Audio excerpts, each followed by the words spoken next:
What up, everybody? This is Bills. That's ACG. And we are the Skybox. This time we're coming to you guys with a top 5 list.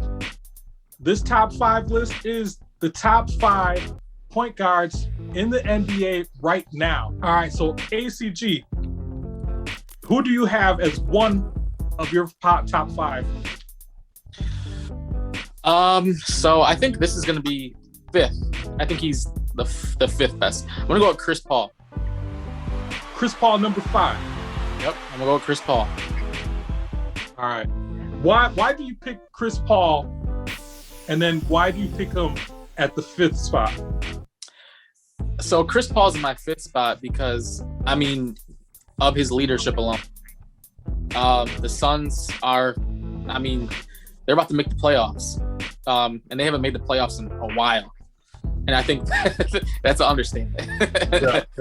And I think it's obviously due to his leadership. He mentors the young guys, Book, DeAndre.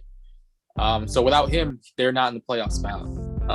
And he's 5th on the list just because he's a little older. Doesn't have the athleticism that he once had. He can still shoot, he can still handle. And he's a point guard. Not a guard. He's a point.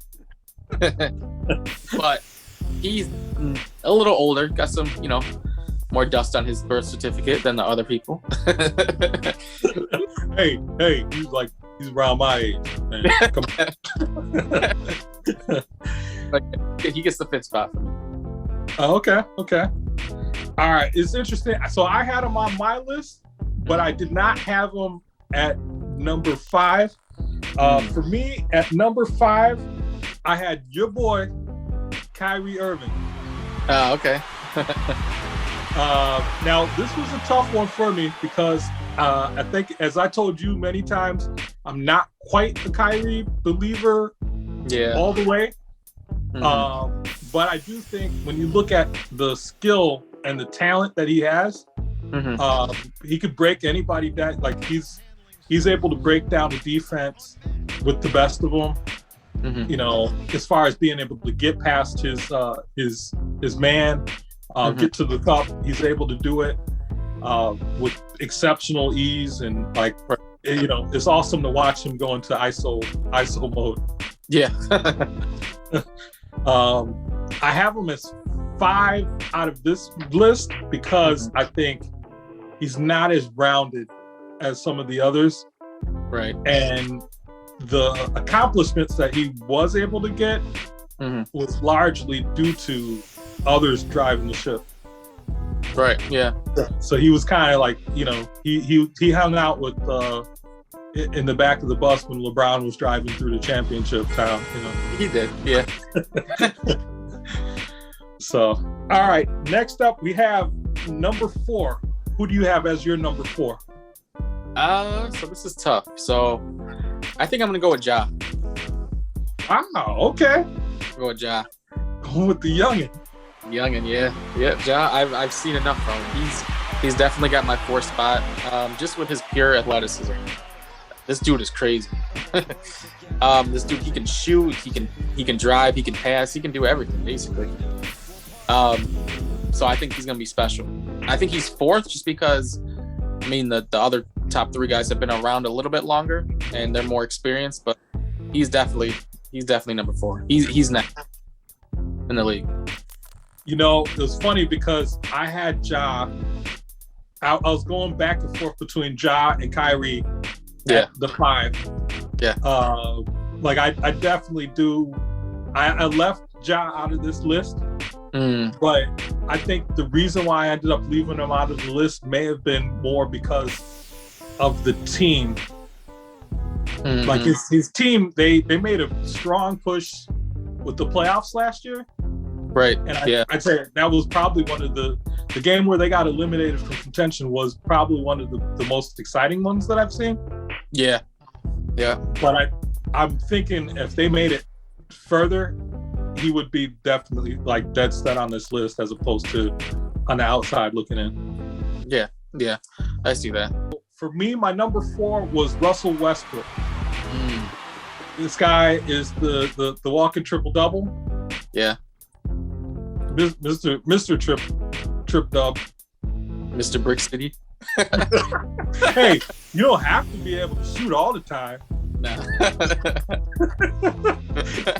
He's also Mr. 1-on-5 fast break. Yeah. Yeah. But I'd say I gave it to him because of the fact that when he's on, and I think over time he's going to be able to learn how to harness it more. Like, he has more energy. He's electric when he's playing. Yeah. But he just, like all the great players, he has to learn how to channel that when he's not being able to get to the hoop. So, like, being able to get the other folks into it. Yeah. Yeah, I agree. I think so are we doing number 3? Because I was debating of having Russell and this next individual that I have the 3rd spot. Okay, who you at? So I have it might be unpopular. I'm going with Ben Simmons. Wow. Yeah, I'm going Ben. I was debating it between Ben or Mr. Bricks, but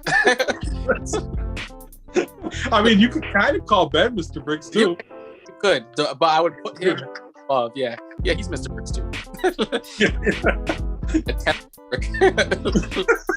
He's like, do not forget it. He's playing tap. Yeah, he's playing tap. He's tapping to Embiid. No, he's my number 3rd.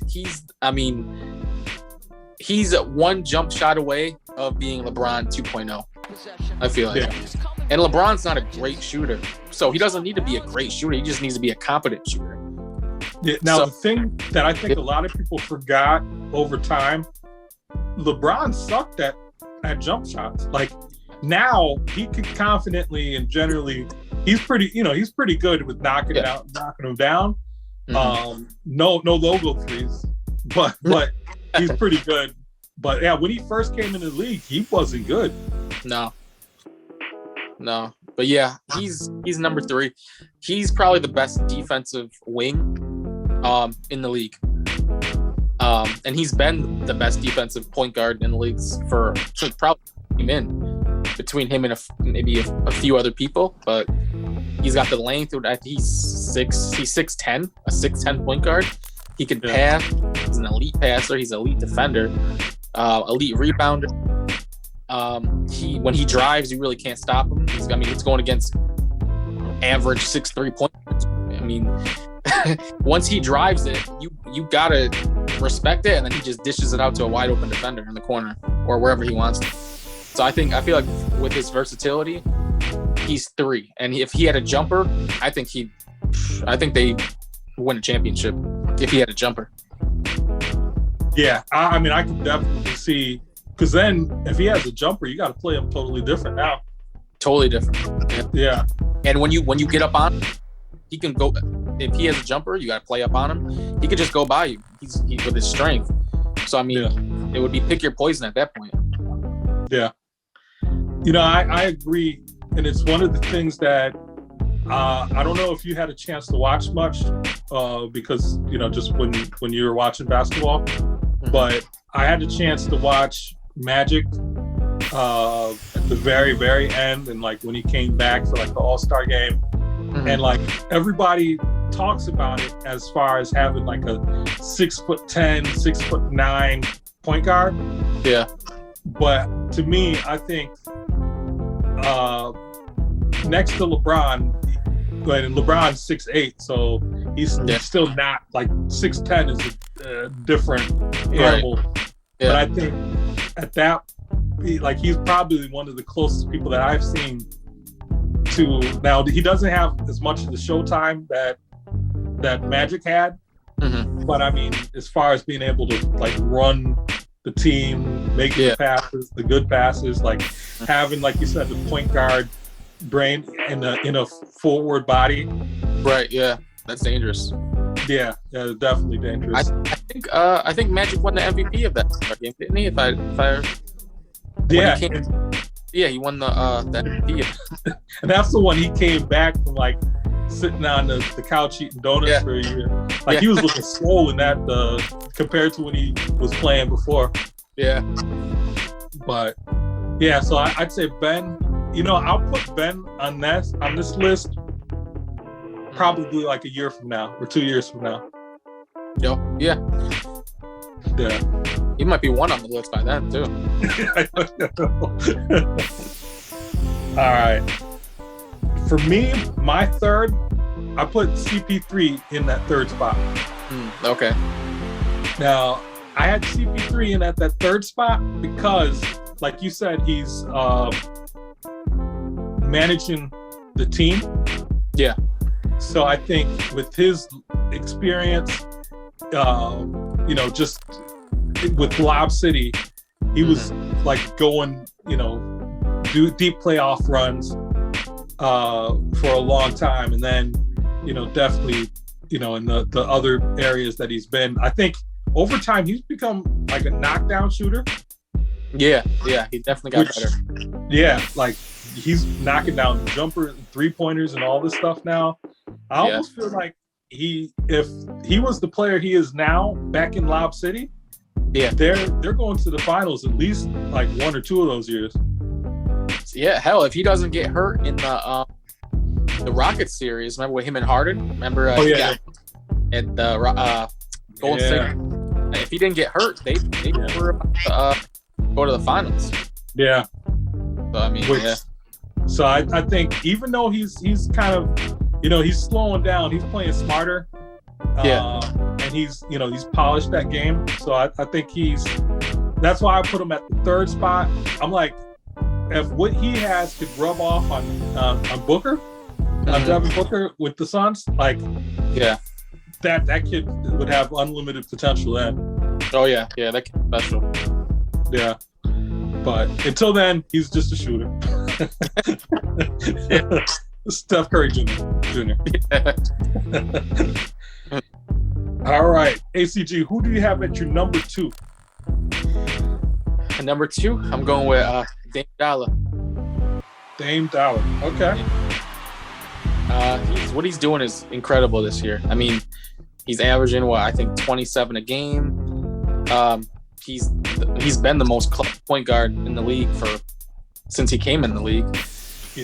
Yeah. Since high school.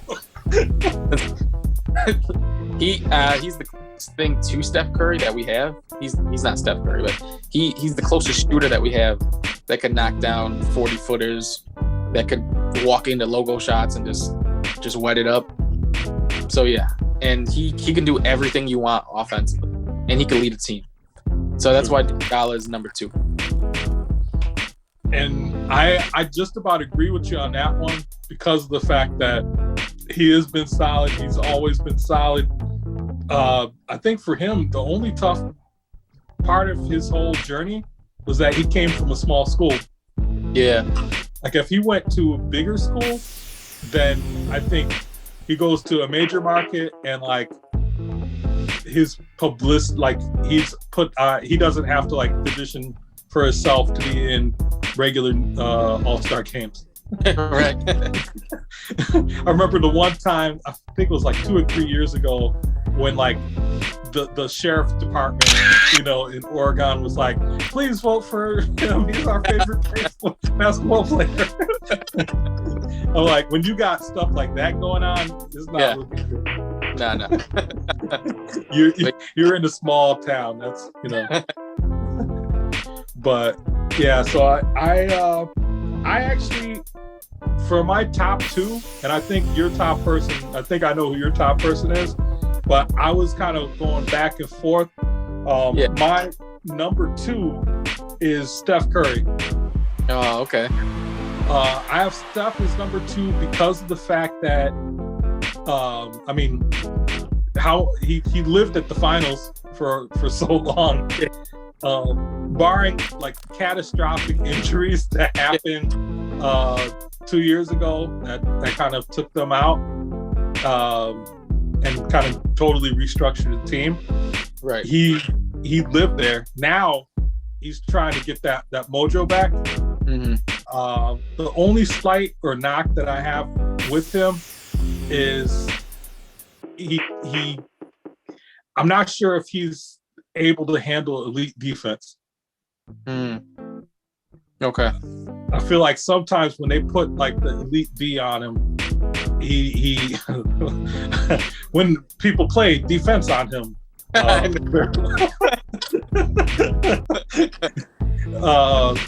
This is a P pod. But yeah, I feel like he kind of like reverts back to kicking it out. And at that point, I wouldn't fault him for it because he had options. Mm-hmm. But like right now, if he's playing and he has someone like, remember with Dellavedova? Yeah. Like Deli owned him for like two games. Yeah, he did. He did own him. He did back at him though. He did. He got him. He retooled. But still, yeah, the first 2 games, everyone was panicking. Yeah. I can see that though.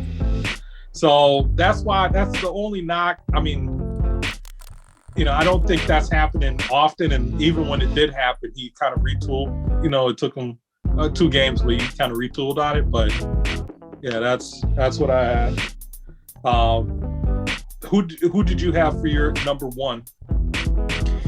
Number 1, I'm going with Steph Curry. I mean, what can I say? He's the greatest shooter of all time, point guard, or any position. He's I think he's leading the league in points per game. He's averaging about 30. No Clay. Draymond's Draymond. He's giving you 8 points a game. He's doing 4 points, 18 rebounds, 2 blocks, 3 assists. Yeah. You know who stayed? Rondo's. Remember? Yeah. Rondo would have 4 points, 17 rebounds. Like, this guy a point guard? Yeah. What's he doing? Yeah.